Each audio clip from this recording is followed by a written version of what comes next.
মিত্র শেখ হাসিনাকে আশ্রয় দিয়ে ভারতের বিপদ যেন কাটছেই না, বরং দিন দিন তা বেড়ে চলেছে। একদিকে দীর্ঘদিনের বন্ধু, আর অন্যদিকে রাজনৈতিক ও কূটনৈতিক চাপ। এই দুয়ের মাঝে পড়ে ভারতের অবস্থা যে খুবই নাজুক তা সহজেই বোঝা যাচ্ছে।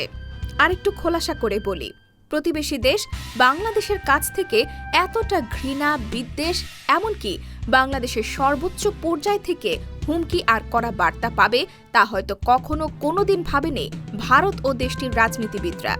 যে হুমকি আর ক্ষোভ গেল ৫ সেপ্টেম্বর ভারত পেয়েছে বাংলাদেশের অন্তর্বর্তী সরকারের প্রধান উপদেষ্টা ডক্টর মোহাম্মদ ইউনূসের কাছ থেকে, তা মোদী সরকারের ইমেজকে প্রশ্নের মুখে ফেলে দিয়েছে। সেদিন তিনি দিল্লিকে ও শেখ হাসিনাকে কড়া ভাষায় সাফ জানিয়ে দিয়েছেন, শেখ হাসিনাকে ভারতে রাখতে হলে তাকে চুপ থাকতে হবে। ছোট প্রতিবেশী দেশ হিসেবে বাংলাদেশ সবসময় ভারতের সাথে সুসম্পর্ক বজায় রেখে চলেছে। আরও সহজ করে বললে, ভারতের দাদাগিরি সবসময় মেনে নিয়েছে বাংলাদেশ। কখনো মেনে নিয়েছে ছোট ও কম সামরিক শক্তির দেশ হিসেবে, আবার কখনো ৭১-এ পাকিস্তানের বিরুদ্ধে যুদ্ধে বাংলাদেশকে সহায়তার জন্য কৃতজ্ঞতা হিসেবে।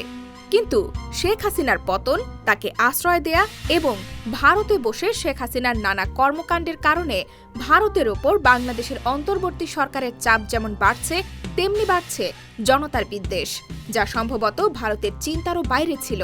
গেল ১৫ বছরে হাসিনা আমলে বাংলাদেশ থেকে রেল প্রকল্প সহ সর্বোচ্চ সুবিধা ভোগ করেছে ভারত। তাই দীর্ঘদিনের মিত্র শেখ হাসিনাকে ফেলে দেওয়া সম্ভব নয় মোদী সরকারের জন্য। আবার তাকে আশ্রয় দিয়ে রাজনৈতিক, কূটনৈতিক নানা চাপ ও বিপদে রীতিমতো চরম বিপাকে ভারত। গলার কাটা, মাথা ব্যথা, উভয় সংকট, দ্বিধা, এমন নানা শব্দে বিশ্লেষকরা মোটা দাগে ভারতের কয়েকটি বিপদের কথা উল্লেখ করেছেন। প্রথম বিপদ হিসেবে তারা বলছেন, শেখ হাসিনার তৃতীয় কোনো দেশের রাজনৈতিক আশ্রয় নিশ্চিত করতে না পারা। আপাতত কিছুদিনের জন্য শেখ হাসিনাকে ভারতে রাখা হবে, এমনটা শুরুতে ভাবা হলেও বাংলাদেশের সাবেক এই প্রধানমন্ত্রীর জন্য কোনো দেশে রাজনৈতিক আশ্রয়ের ব্যবস্থা করতে ব্যর্থ হয়েছে ভারত। যুক্তরাজ্য, যুক্তরাষ্ট্র ও সংযুক্ত আরব আমিরাতে অনুরোধ করেও সফল হয়নি মোদী সরকার। শুধু এই ৩ দেশ নয়, এখন পর্যন্ত কোনো দেশই তাকে আশ্রয় দিতে রাজি হয়নি। এমন অবস্থায় বাংলাদেশে ফেরত পাঠিয়ে শেখ হাসিনাকে নিশ্চিত বিপদের মুখে ফেলে দিতে পারছে না ভারত। আবার তাকে রেখে দিয়ে বাংলাদেশের চাপের মুখেও আছে তারা। বিশেষ করে বিচারের জন্য বাংলাদেশ ফেরত চাইলে কি করবে ভারত? সব মিলে ভারতের চরম মাথা ব্যথা ও দুঃখের নাম এখন শেখ হাসিনা। এখানেই শেষ নয়, শেখ হাসিনাকে ঘিরে বাংলাদেশে জন্ম নিয়েছে ব্যাপক ভারত বিদ্বেষ।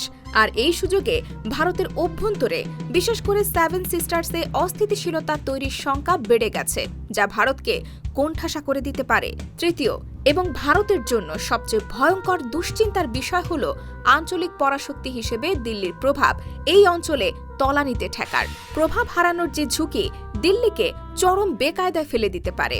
এরই মধ্যে ভারতকে সরিয়ে এই অঞ্চলে প্রভাব বিস্তারের মাঠে নেমে পড়েছে দিল্লির ২ শত্রু চীন ও পাকিস্তান। ভারত বিরোধী অবস্থান নিয়ে আছে মালদ্বীপও। সব মিলে কোণঠাসা ভারতের সামনে এখন অনেক চ্যালেঞ্জ।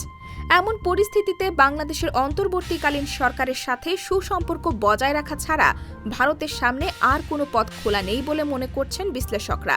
তারা বলছেন, গেল ১৫ বছর ধরে নিজ স্বার্থে শেখ হাসিনা ও তার দল আওয়ামী লীগের প্রতি এক পেশে সমর্থন দেওয়া এবং বাংলাদেশের পূর্বাঞ্চলের সাম্প্রতিক বন্যা পরিস্থিতি, সব মিলে বাংলাদেশের ভেতরে ভারতের প্রতি যে ক্ষোভ জন্মেছে তা কমতে দিল্লির কিছুটা সময় অপেক্ষা করতে হবে।